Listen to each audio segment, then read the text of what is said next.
Hello sailors, this is the Dodgy Kebab and you're watching a video where I take a look at the 0.8 beta World of Warcraft client. Now, everyone in the world, including your mum, has seen the 0.5 alpha World of Warcraft client. We've all seen the super large version of Ironforge, so I thought I'd skip that part and do this instead. This is the 0.8 beta World of Warcraft client. There is 7 months between the release of 0.5 and the 0.8 clients, so there's a fair amount of changes, but I thought I'd highlight the things that I found interesting. And as an extra bonus, I've uploaded a copy of the beta client and the emulator to this address, which is also in the video description. So if you want to try it and download any of this and just have a go walking around, then there you can. So the very first thing you'll notice is these crazy mouse cursors. The hand is always present, but a loot bag shows next to it when you can loot something, a dollar sign is next to it when you can buy an item, and a sword item is next to it when you can attack something. Another thing you'll notice is how the tips are shown at the bottom of the screen with this white speech bubble thing, and the box the tips are presented in is different. And what's this? You should click your abilities in the action bar to use them? Ah, phew, turns out I've been playing this game correctly all this time. Something I noticed while fighting mobs is that blood splats on the floor as you attack them. This was removed from the release version of the game, although I'm not really sure why. I've read that it was to keep the ESRB rating down, but I'm not sure if I believe that, as you can clearly see blood effects of a different sort in the released game.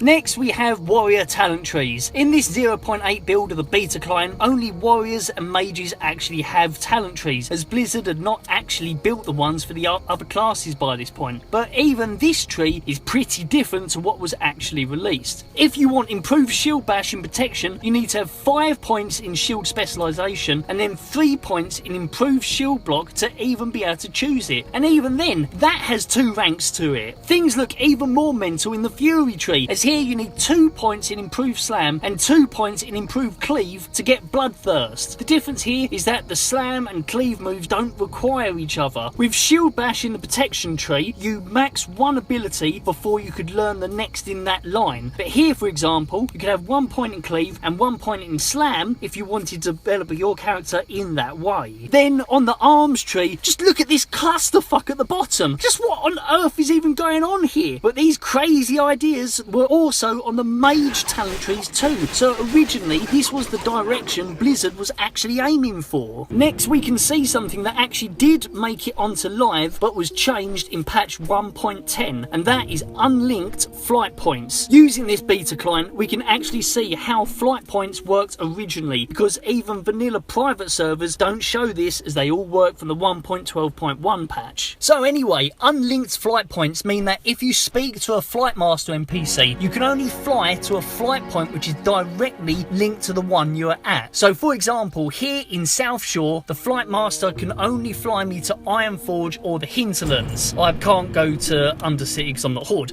I can't fly to Stormwind. If I wanted to do that, I need to fly to Ironforge, and once I arrive, I need to speak to the flight master there and pay for a flight to Stormwind from him. If you turn up at Cair Darrow expecting to go to Solomon's, you will be disappointed, as Blizzard still have the construction signs out and the whole area is far less detailed. If you enter the castle, you'll find that it's just a generic style human castle with no entrance to the instance that you were expecting. However, this is not the only place that you'll find construction signs. At the northern part of Felwood, where you'd normally see the Furblog tunnel to go to Winterspring, you'll see the same signs here, as the tunnel hasn't been made yet, although Winterspring has been fully constructed, as you can see here, with the help of a mountain climbing boost speed. While using this boost, I thought I might as well just have a look at Hyjal, as it's right next to Winterspring. The Hyjal map is not exclusive to this version of the game, but I always like looking at the skeleton of Archimonde in the World Tree. If you're not sure of the lore, Archimonde's final battle was at the World Tree, where he was killed by Tinkerbell and her extended family. Anyway, that's it for this video, and that completes my trilogy of Warcraft history videos. And like I said earlier on, if you want to download this 0.8 beta, there's a download link in the video description. Well, see you soon. Bye.